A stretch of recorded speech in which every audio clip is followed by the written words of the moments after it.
Mesdames et messieurs, ravi de vous retrouver et bienvenue à cette nouvelle édition de notre programme Autour du monde concernant notre continent, l'Afrique. Et commençons l'édition d'aujourd'hui du lundi 15 août 2022 avec une tournée autour de la presse qui a mentionné l'Afrique.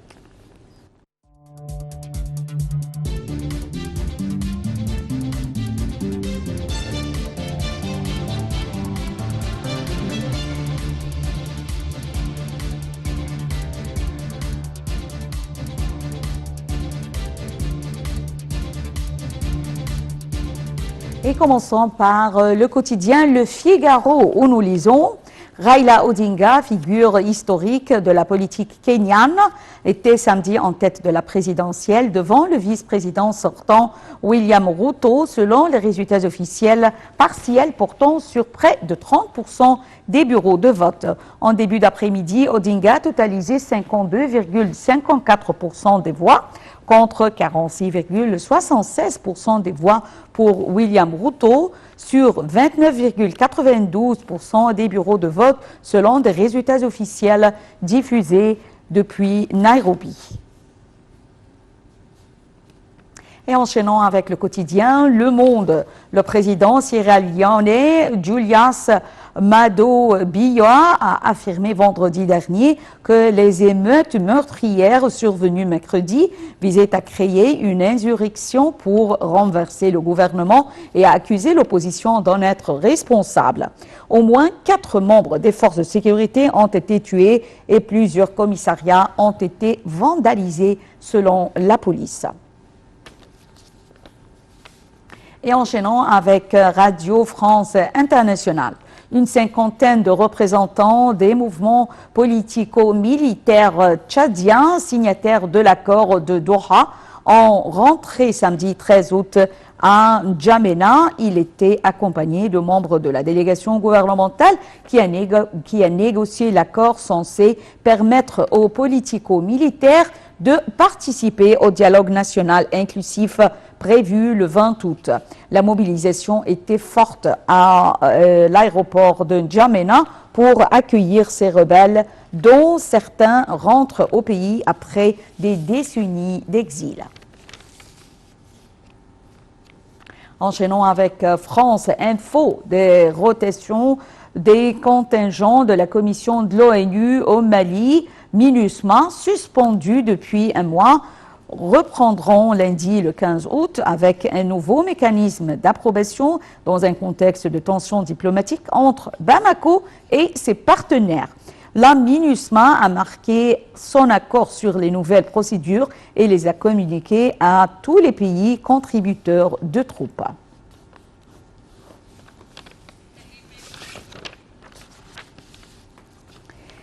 Des Ivoiriens ont manifesté à Abidjan, en Côte d'Ivoire, dimanche hier pour demander la libération de 49 soldats ivoiriens détenus au Mali. Les 49 soldats ivoiriens détenus depuis plus d'un mois à Bamako et accusés par les militaires au pouvoir au Mali d'être des mercenaires, ce que nie Abidjan, ont été inculpés pour tentative d'atteinte à la sécurité de l'État et écroués. Un commentaire de Dalia Karam. Les 49 militaires ivoiriens détenus au Mali ont été inculpés vendredi pour tentative d'atteinte à la sûreté de l'État et mis sous mandat de dépôt, a déclaré une source judiciaire malienne proche du dossier ce dimanche 14 août. Un proche collaborateur du procureur et un responsable du ministère de la Justice ont confirmé l'information. Abidjan assure que ces soldats étaient en mission pour l'ONU dans le cadre d'opérations de soutien logistique à la mission des Nations Unies au Mali. Le MINUSMA exige leur libération. La négociation semblait pour l'instant la voie privilégiée pour obtenir la libération de ces 49 soldats arrêtés le 10 juillet à leur arrivée à l'aéroport de Bamako. Le Togo joue le rôle de médiateur entre le Côte d'Ivoire et le Mali, mais de premières négociations le 28 juillet à Lomé n'ont pas permis d'enregistrer de progrès. Le Mali a exigé que la Côte d'Ivoire reconnaisse sa responsabilité et exprime des regrets pour le déploiement de soldats sur son territoire sans cadre légal, selon des sources diplomatiques proches des négociations. Bamako demande également à Abidjan de lui livrer des personnalités maliennes présentes en Côte d'Ivoire et recherchées par la justice du Mali. Autant de conditions rejetées par le gouvernement ivoirien qui a affirmé que le processus de libération sera peut-être long. Cette affaire illustre les tensions entre le Mali et la Côte d'Ivoire accusée par Bamako d'avoir incité ses partenaires ouest-africains à durcir les sanctions contre les militaires maliens auteurs de 2 coups d'État depuis 2020, sanctions finalement relevées depuis juillet. Selon Bamako, ces soldats n'avaient ni ordre de mission ni autorisation à leur arrivée au Mali le 10 juillet. Dès le lendemain, ils étaient accusés par les autorités maliennes d'être des mercenaires venus au Mali pour briser la dynamique de la refondation et de la sécurisation du Mali, ainsi que du retour à l'ordre constitutionnel. Pour Abidjan, leur présence était au contraire bien connue des autorités maliennes.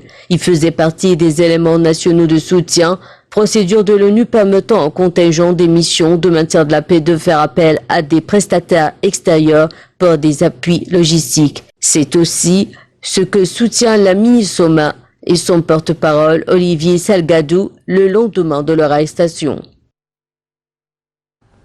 Et passons au chef de la diplomatie américaine qui a terminé son voyage sur le continent africain jeudi soir, son 2e en moins d'1 an. Cette tournée en Afrique du Sud, en République démocratique du Congo et au Rwanda a été programmée juste après celle de son homologue russe, Vladimir Poutine, ou plutôt son homologue russe en Afrique subsaharienne. Lors de son voyage en Afrique, Anthony Blinken a moins abordé la question de la guerre russo-ukrainienne et ses conséquences pour le continent que celle des droits humains, et s'est surtout prononcé sur la crise entre Kinshasa et Kigali au sujet de leur soutien présumé au groupe armé en République démocratique du Congo. Dalia Karam nous donne plus de détails.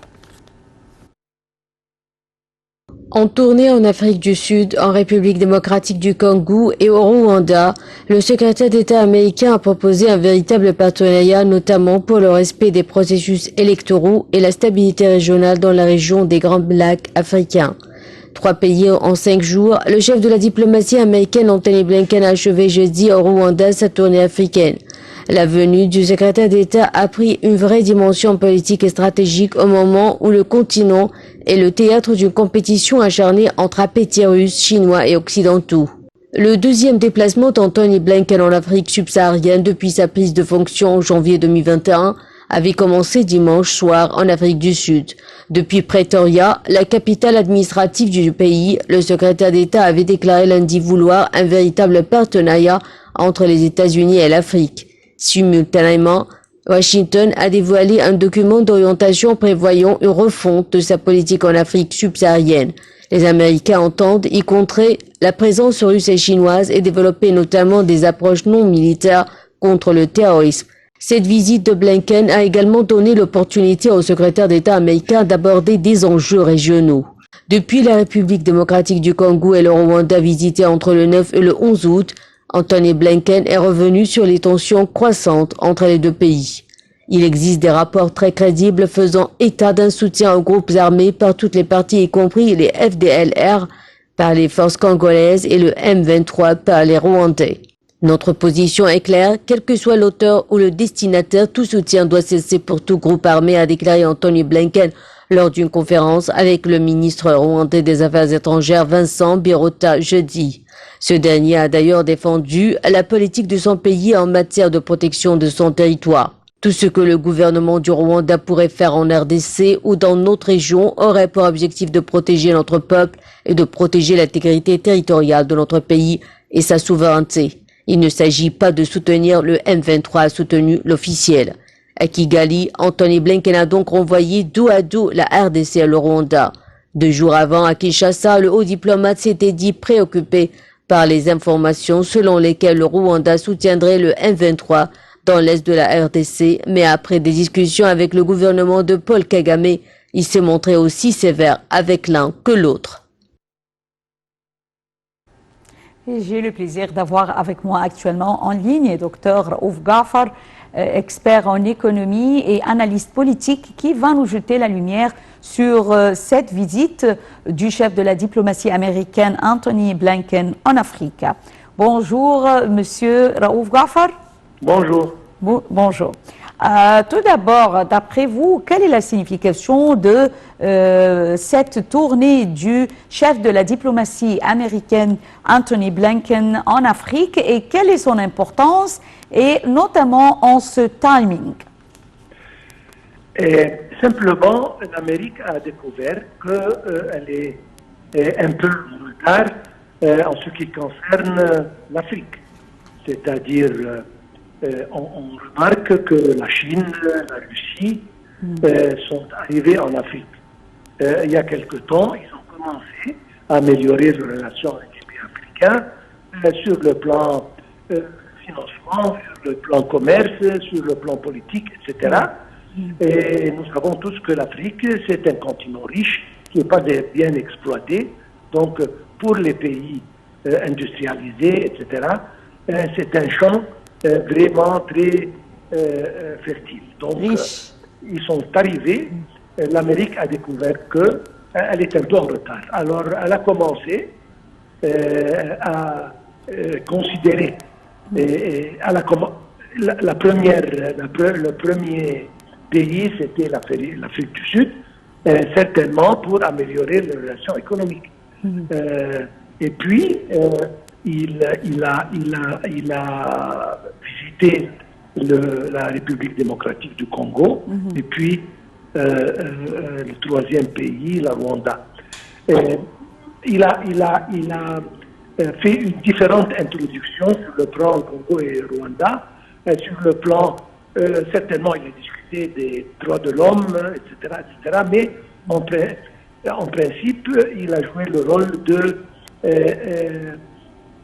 un intermédiaire qui veut établir la paix entre les deux pays, surtout qu'il y a des dizaines d'années où il y a des problèmes entre le Congo et la Rwanda sur le plan, comme vous l'avez dit dans votre rapport, l'aide du Rwanda à des rebelles au Congo.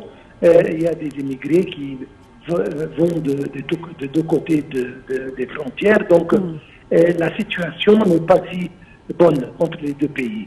Alors, il a offert un coup de main pour établir la paix et la sécurité dans les deux pays. Et puis, certainement, comment aider les deux pays à se développer, comment établir une sorte de partenariat, une sorte de projet commun, c'est-à-dire fortifier et améliorer les relations économiques entre l'Amérique et les pays africains, surtout que l'Afrique a pris une visite importante de la Russie dans la même région. Ces efforts diplomatiques des États-Unis, on peut dire que ces efforts surviennent à l'heure où le ministre des Affaires étrangères russe, Sergueï Lavrov, avait effectué son propre tour en Afrique. Que pensez-vous des objectifs de chaque pays, l'Amérique et la Russie? Objectif même, c'est-à-dire augmenter, c'est-à-dire améliorer les relations entre leur pays et les pays africains, établir peut-être investissements, des projets, etc., exploiter beaucoup de ressources qui existent dans l'Afrique.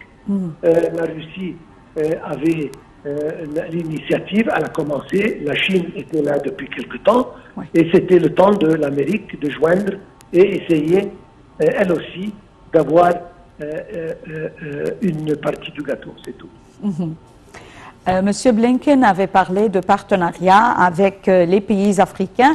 Alors, Monsieur Raouf Ghafar, quel genre de partenariat entre les États-Unis et ces pays africains? Comme je dis, l'Afrique, comme nous savons tous, c'est un continent très riche en ressources,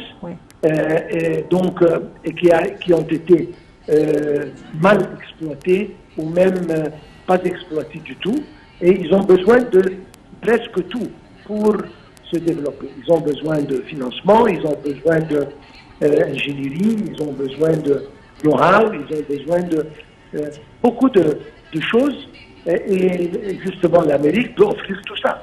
Alors, comme je viens de dire, c'est un endroit où ils peuvent justement établir des projets, des industries pour avoir une situation gagnante des deux côtés. Oui. C'est justement l'objectif et de la Russie et de la Chine et maintenant de l'Amérique. Docteur Raouf Ghafar, analyste politique et expert en économie, nous vous remercions infiniment pour ces informations. Et passons à l'Afrique du Sud. Alors, Oriana, une localité rurale semi-désertique sud-africaine qui fut acquise par le gendre d'Hendrik Verwoerd, l'ancien Premier ministre considéré comme l'architecte de l'apartheid.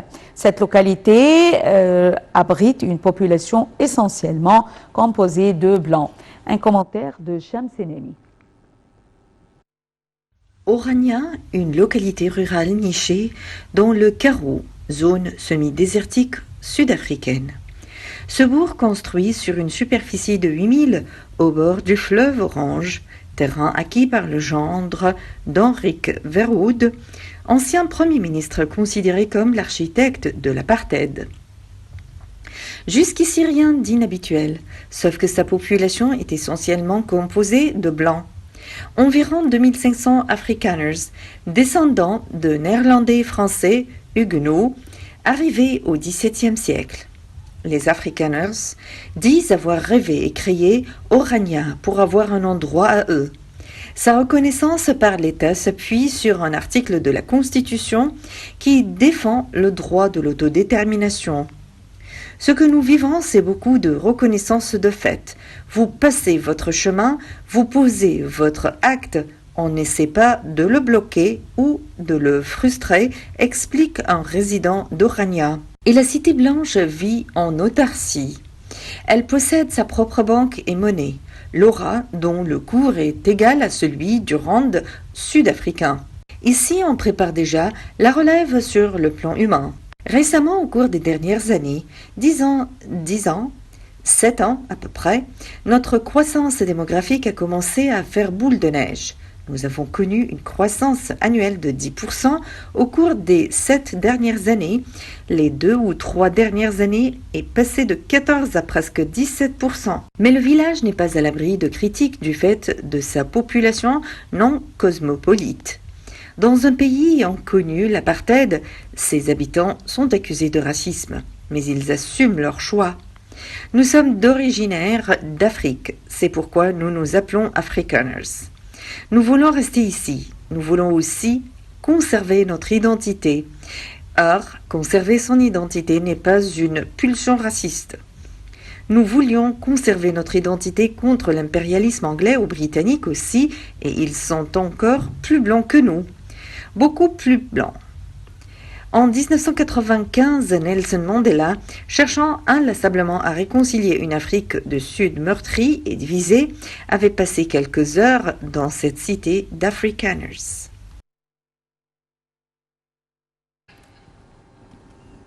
Mesdames et messieurs, nous arrivons à la fin de cette édition de notre programme Autour du monde. Merci pour votre fidélité à NLTV International. Bonne journée et au revoir.